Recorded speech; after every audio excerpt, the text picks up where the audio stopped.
Welcome to my channel. నేను మీ నాని. ఏంట్రా బాబు, పెద్ద సినిమాకి అన్నీ మంచి శకునాలు ఎదురవుతున్నాయి. అసలు రామ్ చరణ్ గారి సినిమాలంటే ఒక విధంగా చెప్పాలంటే ఏదో ఒక విధంగా ఆయన సినిమా మీద పడి ఆడడాలు ఏవో జరుగుతూ ఉంటాయి. సో అలాంటిది ఏదీ లేకుండా పెద్ద సినిమాకి అన్నీ మంచి శకునాలు అనే విధంగా డే వన్ కూడా ఆల్మోస్ట్ ఇండియాలోనే the best day one record కొట్టబోతుంది అనుకున్న టైంలో పని కట్టుకొని ఈ నా కొడుకులకి నాకు నిజంగా బూతులు వచ్చేస్తున్నాయి కానీ భయ్య. అంటే వీళ్ళందరికీ కూడా రామ్ చరణ్ గారి సినిమా రిలీజ్ అయిన టైంలోనే ఇలాంటివన్నీ గుర్తొస్తాయి అనిపిస్తుంది. ఏదైతే ఇప్పుడు నైజాంకి సంబంధించిన ఎగ్జిబిటర్లందరినీ తీసుకొచ్చి నేను ఒక మీటింగ్ పెట్టిన దిల్ రాజు గారి తమ్ముడైన శిరీష్ గారు ఎవరైతే ఉన్నారో ఆయన నిన్న మాట్లాడిన మాటలు వింటే లిటరలీ రామ్ చరణ్ గారి అభిమానులకి కొత్తలాడేస్తుంది. ఎందుకంటే ఆయన మాట్లాడిన విధానం గవర్నమెంట్ ఒప్పుకున్నా సరే టికెట్ రేట్లు పెంచడానికి మేము ఒప్పుకోమంట. నాకు తెలిసి పెద్ద సినిమా తర్వాత ఇంకొక 1 year వరకు పెద్ద సినిమాలు ఏవి రిలీజ్ అయ్యే ఛాన్స్ లేదు. సో అలాంటప్పుడు పెద్ద సినిమా రిలీజ్ అయిన తర్వాత ఈయన ఎలాంటి మాటలు మాట్లాడొచ్చు కదా. దానికి తోడు ఇప్పుడు ఏంటంటే పక్క రాష్ట్రాల్లో లాగా వీళ్ళకి కూడా ఎగ్జిబిటర్లకి షేర్ కావాలట. ఇప్పటి వరకు ఏంటంటే మన తెలుగు రాష్ట్రాల్లో పర్సంటేజ్ విధానం ఉంది, అది కాదట షేర్ కావాలంట. అంటే అసలు టికెట్ రేట్ల గురించి మాట్లాడే అధికారం వీడికి ఎవడిచ్చాడు? ఇప్పుడు ప్రొడ్యూసర్ గవర్నమెంట్ సంప్రదిస్తాడు, గవర్నమెంట్ నచ్చితే టికెట్ రేట్ హైక్ ఇస్తుంది, లేదంటే లేదు.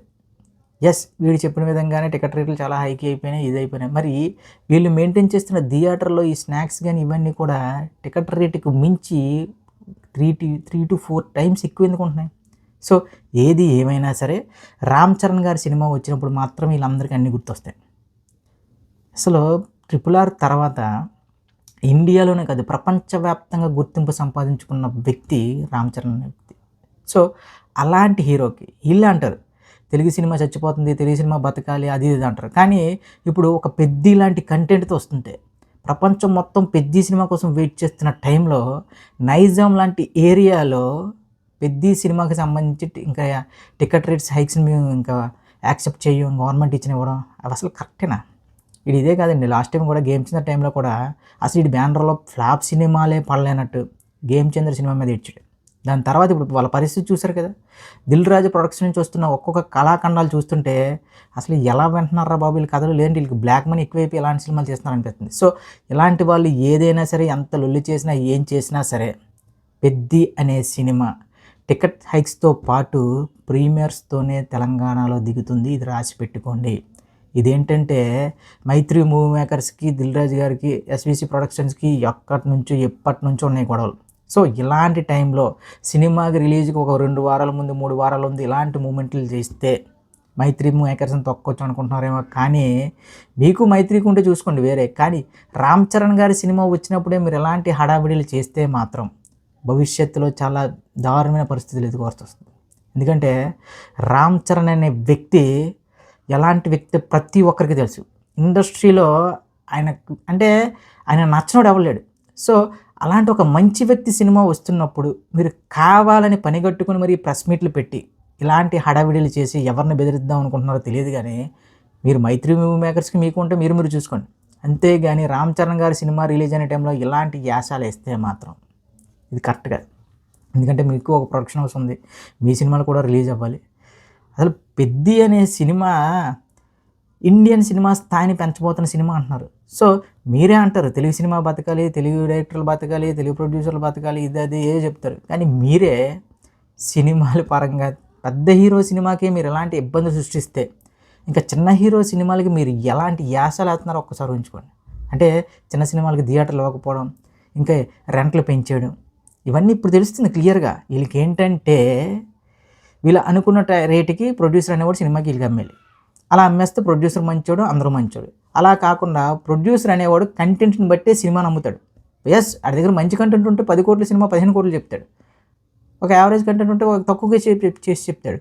అంతేగాని ఒక ప్రొడ్యూసర్ పెట్టిన డబ్బులు కూడా మీరే ఇంతకు అమ్మాలి అంతకు అమ్మాలి, సినిమాని మేమే డిస్ట్రిబ్యూట్ చేస్తాం, వేరే వాళ్ళకి అమ్మకూడదు, అలాంటి షరతులు పెట్టడం మాత్రం ఇది కరెక్ట్ కాదు. దానికి తోడు ఇప్పుడు నైజాం రైట్స్ ఇప్పుడు అంటే మైత్రి మూవీ మేకర్స్ ఏంటంటే పెద్ద సినిమాని ఓవరాల్గా ఒక ఉత్తరాంధ్ర నైజాంలో వాళ్ళే రిలీజ్ చేసుకుందామని ప్లాన్ చేశారు. సో వీళ్ళు కూడా నాకు తెలిసి రైట్స్ అడుగుంటారు పెద్ద సినిమాది. ససిమేర దొబ్బే అని ఉంటారు మైత్రి వాళ్ళు. సో ఆ కక్షతోనే ఈ దిల్ రాజు గారు వాళ్ళ తమ్ముడైన శిరీష్ గారు, ఎస్విసి ప్రొడక్షన్ వాళ్ళు ఇలాంటి సీన్ క్రియేట్ చేస్తున్నారేమో అని నాకు డౌట్. సో ఏది ఏమైనా సరే జూన్ 3వ తేదీ ప్రీమియర్స్తో పాటు టికెట్ హైక్స్ పడబోతున్నాయి.